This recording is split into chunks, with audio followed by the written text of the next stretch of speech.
வெள்ளை கலர் வாடாமல்லி பூ பாருங்களேன், எவ்வளோ அழகாக பூத்திருக்குல்ல. ஒரே காம்பில் 3 நாளெல்லாம் பூத்திருக்கு. அந்த அளவுக்கு ஊட்டமாக வளர்ந்துருக்கு. ஆனால் இந்த ஸ்ட்ராபெரியை பாருங்களேன், மழைக்கப்புறம் கம்பளிப்பூச்சி வந்துருச்சு. செம்பருத்தி செடியிலேருந்து பக்கத்தில் இந்த ஸ்ட்ராபெரிக்கும் வந்துருச்சு.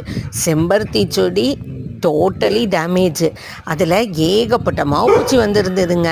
மழைக்கப்புறம் தலைன்னு ஒரு மாவுப்பூச்சி கூட இல்லாமல் ரொம்ப அழகாக வந்துட்டு இருந்தது. நான் கூட நினச்சேன், நம்ம செம்பருத்திக்கு நெக்ஸ்ட்டு வாழ்வு கிடச்சிடுச்சு அப்படிங்கிற மாதிரி. புனர்ஜென்மம் தான் இது.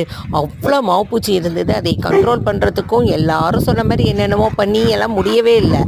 இப்போ என்னென்னா முருங்கை மரத்தில் வர்ற மாதிரி கம்பளி பூச்சி ஃபுல்லாக. இன்னும் ஒரு முறை செம்பருத்தி செடியை மொட்டையடிச்சு விடணும்னு நினைக்கிறேன். பார்ப்போம் என்ன நடக்குதுன்னு.